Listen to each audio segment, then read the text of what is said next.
Hey guys, welcome back to my YouTube channel Democracy 101 with Mahima. Today we are doing chapter 3 class 9 electoral politics. So let's just begin. Okay, so in this chapter what will we discuss? So इस chapter में देखो chapter 1 में हमने पढ़ा था democracy के बारे में. डेमोक्रेसी ना तो पॉसिबल है ना ही नेसेसरी है लोगों के लिए ताकि वो गवर्न कर पाए खुद को directly. Most common form of democracy जो आजकल हम पढ़ रहे हैं वो क्या है कि लोग गवर्न होते हैं अपने रिप्रेजेंटेटिव्स के थ्रू, है ना भाई. आप सिंपल सोचो, खुद जाकर खुद मतलब एक एक बंदा एक एक घर से like every one going somewhere and taking decision, हेल्डिंग the assemblies. अगर हम ये सब करने लग गए तो भाई हमारी रोटी सब्जी कौन कमाएगा, ये वीडियो कौन बनाएगा, महिमा मैम तो बना नहीं पाएंगी. सो इसीलिए हम अपने रिप्रेजेंटेटिव को इलेक्ट करते हैं अपने एरियाज़ में से जो हमारे ओपिनियंस हमारे विशेस को लेकर आगे जाकर उस चीज़ को सामने रखता है. गवर्नमेंट बनती है और सारे डिसीजंस लिए जाते हैं. ओके, इस चैप्टर में हम पढ़ेंगे जो हमने रिप्रेजेंटेटिव चूज़ करा है वो कैसे इलेक्ट होता है, ठीक है, वो कितना यूज़फुल है या नेसेसरी है एक डेमोक्रेसी में. हम समझेंगे कि इलेक्टोरल कंपटीशन कैसे होता है डिफरेंट पार्टीज़ के बीच में, ये कैसे लोगों को सर्व करती हैं. हम फिर समझेंगे कि इलेक्शन डेमोक्रेटिक है या नॉन डेमोक्रेटिक इलेक्शन है, इसके बीच में एक मेजर डिफरेंस है जो हमें समझना है इस चैप्टर में, ठीक है. और ये चैप्टर बताएगा इंडिया में इलेक्शंस को असेस कैसे करते हैं, ठीक है. हम देखेंगे हर स्टेज की इलेक्शन में कैसे होता है, क्या बाउंड्रीज होती हैं, क्या चीज़ माननी पड़ती है नहीं माननी पड़ती, ठीक है. एट ईच स्टेज हम पढ़ेंगे कि क्या होना चाहिए, व्हाट शुड हैपन, एंड क्या होता है, व्हाट डज हैपन. ओके, और इस चैप्टर के एंड में आते आते हम पढ़ेंगे असेसमेंट करेंगे कि इलेक्शन इन इंडिया क्या फ्री एंड फेयर है कि नहीं. Okay, so let's just begin. Okay, 3.1 why elections. देखो ये एक छोटा सा एग्जांपल है. इसमें क्या है मैं आपको बता देती हूँ नॉर्मली समरी. इसमें क्या है, एक मिडनाइट का टाइम है, बहुत ज़्यादा बहुत बड़ा क्राउड बैठा हुआ है. 5 घंटे से एक चौक पे बैठे हुए हैं, ठीक है. ये वेट कर रहे हैं कि हमारे लीडर कब आएंगे और कब आके भाषण देंगे. तो ऑर्गेनाइज़र जो है वो बार बार उन्हें एश्योर कर रहे हैं कि अभी आ जाएंगे अभी आ जाएंगे अभी आ जाएंगे. जब भी कोई गाड़ी पास होते हैं इतने सारे लोग हैं, ये सब खड़े हो जाते हैं, इनको लगता है हमारा लीडर आ गया, बट एक्चुअली में लीडर नहीं आया होता. तो ये लीडर कौन है, ये लीडर मिस्टर देवीलाल है. ये चीफ है हरियाणा संघर्ष समिति के, ओके, जो कि एड्रेस करना आ रहे थे करनाल में थर्सडे को. ये 76 ईयर ओल्ड मैन है. इनका डे बहुत बिजी है, 8 बजे से 11 बजे तक रात के चलता है. एंड इन्होंने ऑलरेडी मतलब आज ही के दिन जैसे जिस दिन ये ऑर्गेनाइज हुआ था उसी दिन 9 इलेक्शंस ये ऑलरेडी इलेक्शन मीटिंग हेल्ड करके आ चुके हैं. पास्ट 23 मंथ से यही काम कर रहे हैं, तब तो इलेक्शन के लिए प्रिपरेशन कर रहे हैं. बेसिकली भाषण देना, स्पीचेस देनी, वही सब काम ये करते हैं और ये शुरू सुबह से ही काम कर रहे हैं. तो he was not there, present not there. Okay, तो this newspaper report is about state assembly election जो कि हरियाणा में होने थे 1987 में.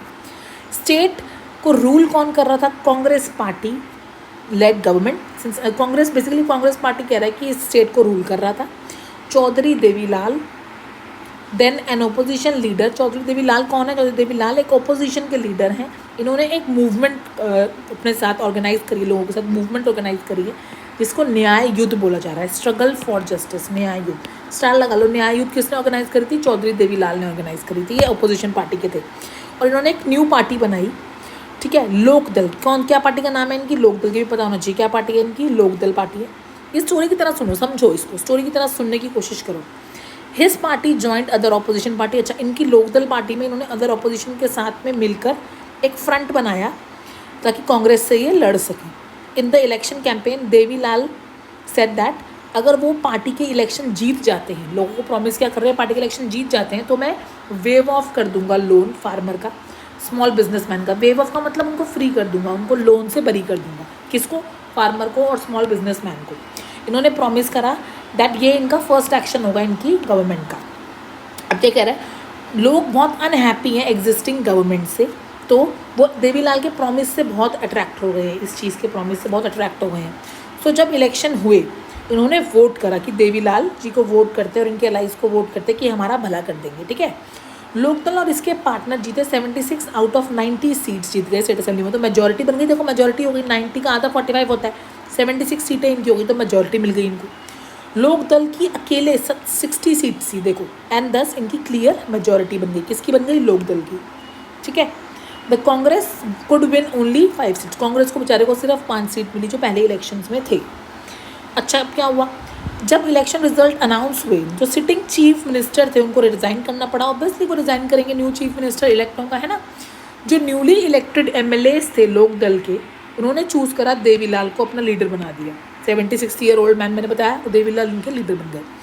द गवर्नर इन्वाइटेड देवीलाल कि आप न्यू सीएम हो, जैसे दिल्ली का भी न्यू सीएम है ना। कमेंट सेक्शन में बताओ हमारे दिल्ली के न्यू सीएम का नाम क्या है। 3 days after the election result was declared, वो सीएम बन गए। इलेक्शन के 3 दिन बाद वो सीएम बन गए। जैसे ही वो सीएम बन गए, उनकी गवर्नमेंट ने इशू करा government order waving.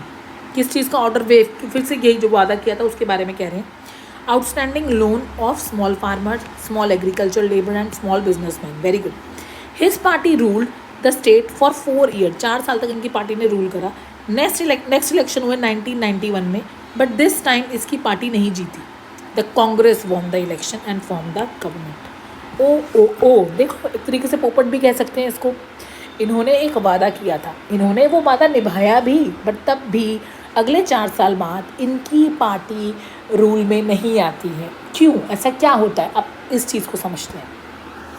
Y do we need election? देखो, इलेक्शंस हमें क्यों चाहिए, क्यों होने चाहिए मैम इलेक्शंस? क्यों बार बार इलेक्शंस करवाते हैं? इलेक्शंस रेगुलरली होनी चाहिए अगर आप डेमोक्रेसी में रह रहे हो तो। मोर देन 100 कंट्रीज़ हैं इन द वर्ल्ड जहाँ पे इलेक्शंस होते हैं, लोग अपने रिप्रेजेंटेटिव्स को चूज़ करते हैं, ठीक है। हमने ये भी पढ़ा है कि इलेक्शंस बहुत सारी कंट्रीज़ में नहीं भी होते हैं, जो कि that are not democratic. But elections क्यों ज़रूरी होते हैं? ठीक है, चलो इमेजिन करते हैं एक डेमोक्रेसी है इसमें कि इलेक्शंस नहीं हो रहे हैं, ठीक है। और रूल ऑफ द पीपल, देखो लोगों का रूल कब पॉसिबल है? अगर इलेक्शन नहीं होंगे तो रूल ऑफ द पीपल कैसे पॉसिबल है? नहीं पॉसिबल है ना।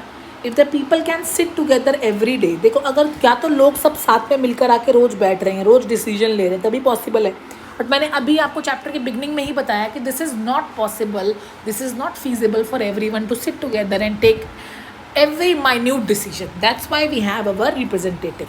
हमारी इंडिया स्पेशली बहुत लार्ज कम्युनिटी है, यहाँ पे ये चीज़ पॉसिबल ही नहीं है सबके लिए। सबके पास वो टाइम हो और सबसे बड़ी बात, सबके पास वो नॉलेज हो डिसीजन लेने के लिए हर मैटर पे। देयरफॉर बहुत ज़्यादा ज़रूरी है डेमोक्रेसी में कि हमारे रिप्रेजेंटेटिव्स हों जो हमारा पीपल्स रूल चलाए, ठीक है। अब क्या कह रहा है? कह रहा है कोई डेमोक्रेटिक वे है क्या ये रिप्रेजेंटेटिव को चूज़ करने का इलेक्शन के बिना? चलो सोचते हैं इस बारे में भी, ठीक है। एक ऐसी जगह के बारे में सोचो जहाँ पे रिप्रेजेंटेटिव्स को सेलेक्ट किया जा रहा है, इलेक्ट नहीं कर रहे, सेलेक्ट कर रहे हैं उनके एज के और एक्सपीरियंस के बेसिस पे। या फिर एक ऐसा प्लेस जहाँ पे उनको चूज़ कर रहे हैं उनकी एजुकेशन और नॉलेज के बेसिस पे। तो डिफ़िकल्टी तो कुछ आएगी डिसाइड करने में कि कौन कितना एक्सपीरियंस है, किस में कितनी नॉलेज है। आप क्या बैकग्राउंड रखेंगे, किस चीज़ का बेस रखेंगे आप? क्या सिर्फ एजुकेशन ही एक बेस बन जाएगा? क्या सिर्फ एज और एक्सपीरियंस ही एक बेस बन के रह जाएगा? बट लेट अस से पीपल ने मान लो ये रिजॉल्व कर लिया इन डिफ़िकल्टीज़ को, तो क्लियरली ऐसा प्लेस तो रिक्वायर ही नहीं है इलेक्शंस में। मान लो कोई बंदा गरीब हो, अनपढ़ हो, क्या वो नहीं बन सकता सीएम या पीएम? आपको पता है ना हमारे देश के प्राइम मिनिस्टर मोदी जी, वो एक चाय वाले थे, है ना। He was very poor and he was illiterate also, but still see he is ruling our country. But we can all we call this place democracy. क्या इसको डेमोक्रेसी बोलेंगे? मैंने बताया ना डेमोक्रेसी नहीं बोलेंगे, ठीक है। देखो डेमोक्रेसी के लिए रिक्वायर क्या है? Require a mechanism by which लोग जो हैं वो चूज़ कर पाएँ अपने रिप्रेजेंटेटिव्स को रेगुलर इंटरवल्स पे। ये पैराग्राफ बहुत इंपॉर्टेंट है। क्या होता है डेमोक्रेसी के अंदर? क्यों होने चाहिए इलेक्शंस? क्योंकि ताकि हम अपने रिप्रेजेंटेटिव को चूज़ कर पाएँ रेगुलरली और चेंज कर पाएँ अगर हमें उनकी विशेष वो हमारी पूरी ना करें तो।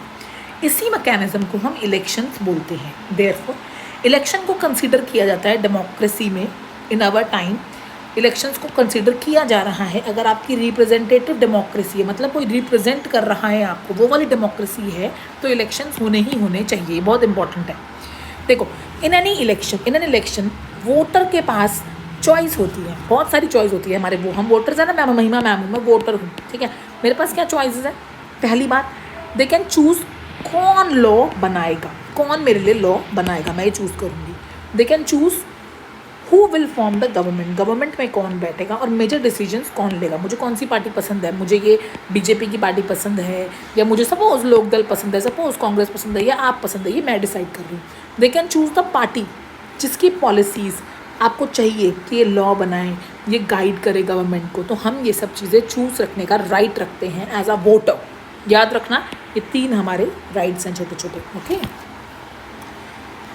नेक्स्ट आ जाओ। What makes an election democratic? Election democratic कैसे बनते हैं? इलेक्शन बहुत सारे तरीक़ों से हो सकते हैं। ऑल डेमोक्रेटिक कंट्रीज़ में इलेक्शन होते हैं, but most non democratic countries में कुछ इलेक्शंस होते हैं पर कुछ डिफरेंट टाइप के इलेक्शन होते हैं। चलो कैसे समझे डेमोक्रेटिक कंट्री के इलेक्शन और नॉन डेमोक्रेटिक कंट्री के इलेक्शन? कह रहा है चैप्टर 1 में हमने देखा था बहुत सारे एग्जाम्पल्स के थ्रू जहाँ पे इलेक्शंस तो हो रहे थे बट एक्चुअली में उन इलेक्शंस को आप डेमोक्रेटिक इलेक्शंस नहीं बोलोगे। अगर हम इसको समझे, एक सिंपल लिस्ट बनाते हैं मिनिमम कंडीशंस जो होनी ही चाहिए डेमोक्रेटिक इलेक्शंस के लिए। देखो पहली कंडीशन क्या है? पहली कंडीशन क्या है कि हर कोई चूज कर पाए। This means that everyone should have one vote and every vote should have one equal value. One man one vote one value, ये चीज़ सेटिस्फाई हो। दूसरा, there should be something to choose from, कुछ तो हो भाई जिसको चूज कर पाए। पार्टीज हो, कैंडिडेट्स हो जो कि इलेक्शन लड़े, जिसमें से कि हमें रियल चॉइस मिले और वोटर्स चूज कर पाए। आपको पता है आजकल तो नोटा भी है, नन ऑफ द अबव। अगर मान लो मैं वोट करने गई हूँ, मुझे ना कांग्रेस चाहिए ना मुझे बीजेपी चाहिए, तो मैं नोटा पे भी क्लिक करके आ सकती हूँ।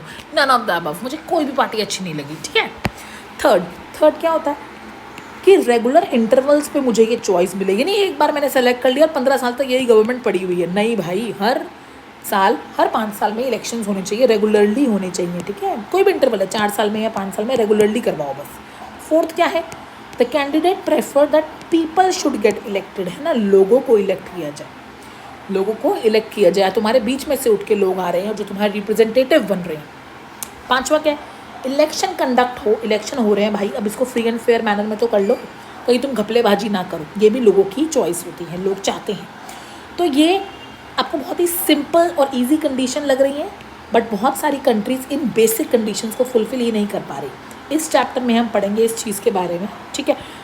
सो if we can call these democratic elections, हम इलेक्शंस को डेमोक्रेटिक कैसे बोल रहे? तो फर्स्ट क्या था बच्चों?